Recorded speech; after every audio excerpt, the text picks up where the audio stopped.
amados, hoje nós vamos compartilhar um texto e meditar sobre ele. E eu gostaria de falar sobre um assunto que já não está mais na moda. Nem todos hoje em dia estão falando sobre ele, que é a questão do arrependimento. O arrepender dos pecados. Convido a todos que abram suas Bíblias na carta de Paulo aos Romanos, no capítulo 2. Romanos, no capítulo 2, versículos de 1 ao 4. Romanos 2, versículos de 1 ao versículo 4.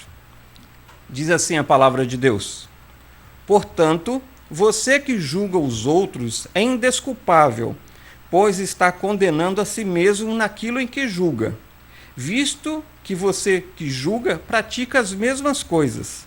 Sabemos que o juízo de Deus contra os que praticam tais coisas é conforme a verdade. Assim, quando você, um simples homem, o julga, mas pratica as mesmas coisas, pensa que escapará do juízo de Deus. Ou será que você despreza as riquezas da sua bondade, tolerância e paciência, não reconhecendo que a bondade de Deus o leva ao arrependimento? Meus amados, a questão do arrependimento é uma coisa muito interessante, porque só se arrepende aquela pessoa que admite. Eu posso citar, por exemplo, um doente que precisa tomar um medicamento, mas se aquela pessoa ela não se conscientiza que ela está doente, ela vai achar que o medicamento para ela não faz diferença alguma, porque ela não precisa tomar aquele medicamento, apesar dela estar doente. Pecado, de uma certa maneira, é da mesma forma. Se nós não admitirmos que nós somos pecadores, que nós somos carentes da graça e da glória de Deus, a gente não vai se arrepender nunca. E o texto que nós lemos, ele nos instrui exatamente a respeito do arrependimento. Em primeiro lugar, o que a gente vê aqui nesse texto é que antes de nos arrependermos, nós gostamos de rotular pecados. Estava até conversando com o João outro dia sobre isso, né? Fulano rouba, fulano mata, fulano adultera. Como eu não faço isso e nem aquilo, eu sou um santo. Errado. Porque a gente pode não roubar, não matar, não adulterar, não traficar, mas eu faço fofoca, eu invento coisas, eu minto, eu sou um glutão, eu faço um monte de coisas que a Bíblia fala para a gente não fazer, mas só que em relação à sociedade, isso não é tão feio. E a palavra de Deus fala exatamente isso, que a gente procura rotular pecados e a gente às vezes quer fazer uma lista de coisas que Deus abomina, e se a gente não fizer nenhuma daquelas coisas, a gente está bem com Deus. E a palavra de Deus que nós lemos diz exatamente a esse respeito. Não é porque nós condenamos os pecados dos outros que nós vamos ter os nossos perdoados. Não tem nada coisa a ver com a outra. Eu sou um pecador porque eu peco. Ou melhor, eu não sou um pecador porque eu peco. Eu peco porque eu sou um pecador. Faz parte da minha natureza. Faz parte da natureza humana decaída ser pecador. Certa vez eu ouvi, não lembro o nome do autor da frase, mas é uma coisa muito importante. Nada que nós fizermos vai fazer Deus nos amar mais. E nada do que nós fizermos vai fazer Deus nos amar menos. Então você pode estar pensando o seguinte: então eu vou fazer qualquer coisa que está... Não, não é assim. Porque o amor de Deus não tem nada a ver com a aprovação dele. Não é porque ele nos ama que ele aprova algumas atitudes nossas. Não é porque ele nos ama que ele vai concordar com certos pecados ou com pecado algum. Por exemplo, a mãe de um terrorista. O camarada vai preso e ela vai no presídio, na penitenciária, visitá-lo. Ela não deixou de amar aquele homem por ser terrorista, mas de maneira nenhuma ela concorda com as atitudes daquele seu filho. E Deus age da mesma forma. Não é porque nós fazemos isso pecamos desse jeito ou pecamos daquele jeito, que Deus vai nos deixar de amar. Mas as nossas atitudes, os nossos pecados, têm a capacidade de entristecer o coração de Deus. É aí que faz toda a diferença. A gente não peca para não entristecer a Deus. Da mesma maneira que quando a gente faz coisas boas, Deus não vai nos amar mais por causa disso, porque o amor dele é eterno, infinito. Mas ele vai se alegrar com as nossas atitudes e com a nossa vida. Em segundo lugar, que eu vejo nesse texto, que o arrependimento é necessário e o arrependimento é possível. O arrependimento é necessário e o arrependimento é possível. Primeiro, ele é necessário porque é a vontade de Deus que nós nos arrependamos. Hoje, se você chega para algumas pessoas e fala assim, você é um pecador, a pessoa sobe no salto, fala assim, eu, pecador, eu não faço isso, não faço aquilo. Mas a palavra de Deus diz que todos nós pecamos. Não foi nem A nem B, foi todo mundo. A palavra de Deus, lá em 2 Pedro, capítulo 3, versículo 9, diz o seguinte, o Senhor não demora a sua promessa, como julgam alguns.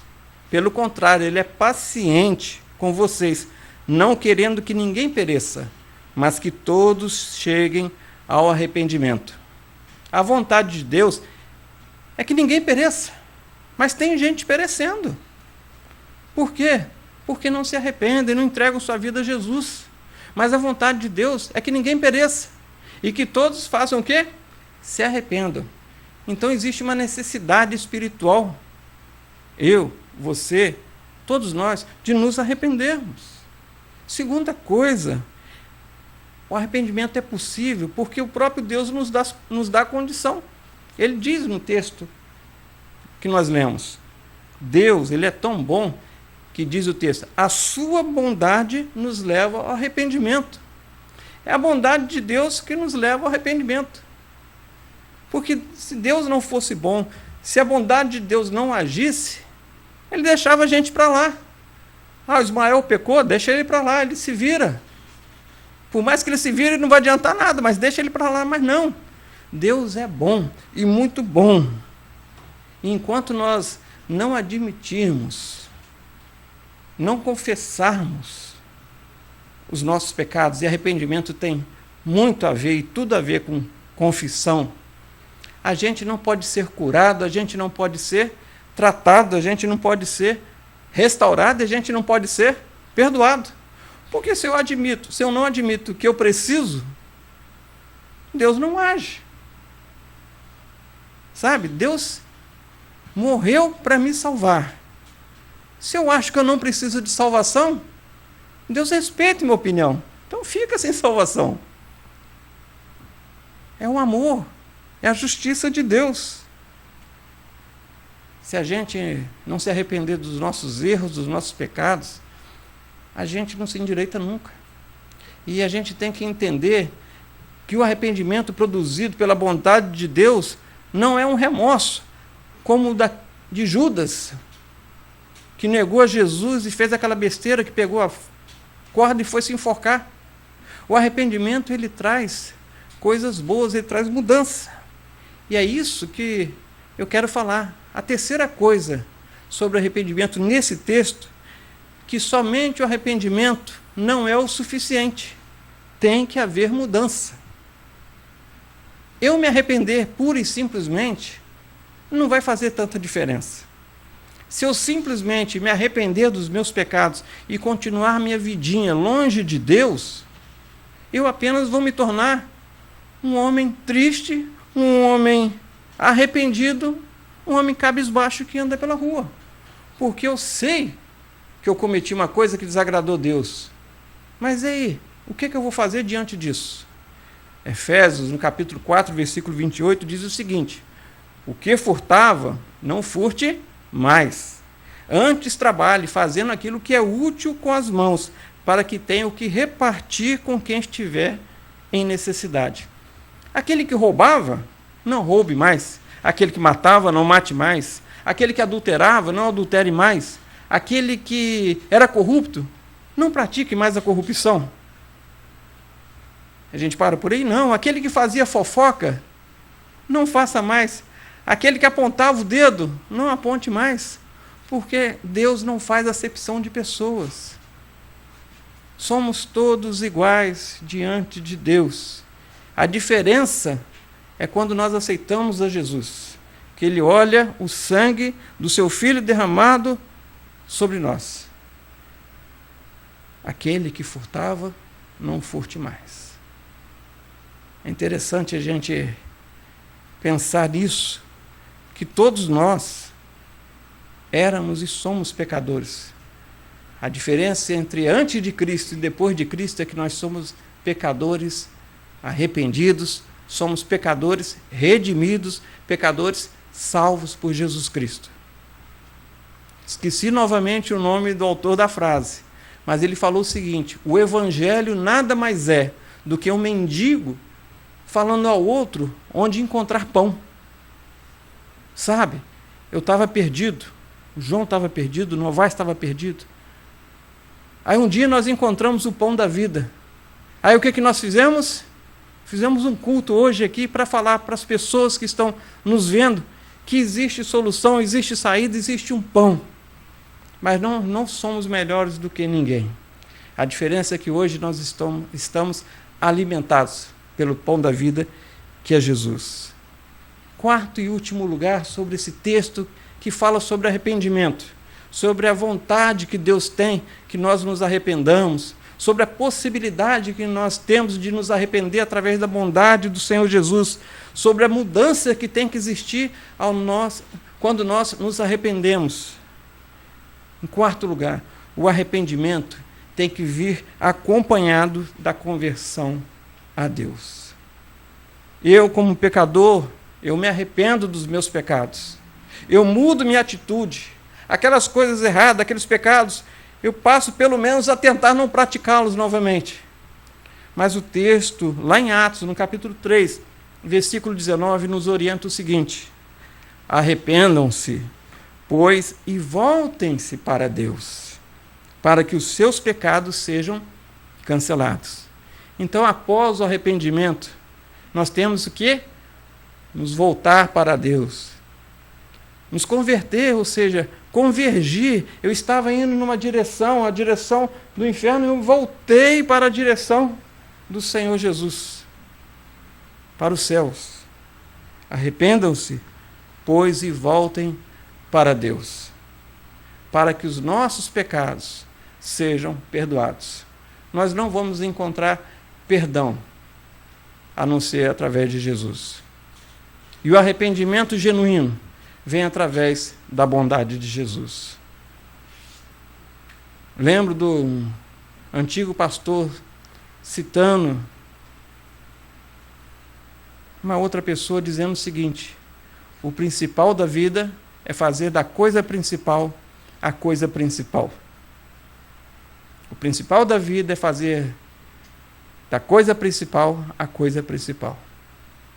O principal da vida é Jesus. A coisa principal da vida é Jesus. E eu tenho que fazer de Jesus a coisa principal na minha vida. É isso que ele nos ensina. Mudança. Eu posso mudar minhas atitudes, mas o meu caráter só pode ser mudado e moldado através do Senhor Jesus. A palavra de Deus diz que quando isso acontece, quando eu me arrependo, quando eu volto o meu ser para o Senhor Jesus e recebo o sacrifício dele da cruz do Calvário, por minha causa, a minha vida é transformada pelo poder de Deus. Texto, lá em 1 Pedro, no capítulo 1, versículo 5, diz o seguinte: somos guardados pelo poder de Deus. Quando nós nos convertemos a Cristo, nós somos guardados pelo poder de Deus, mediante a fé para a salvação, preparada para revelar-se no último tempo. Só o poder de Deus pode mudar o meu ser. Só o poder de Deus pode mudar o seu ser. É isso que nós vamos estar cantando nessa hora. Só o poder de Deus pode mudar o seu ser. A prova que eu te dou é que ele mudou o meu. Amém? Mas doce amor.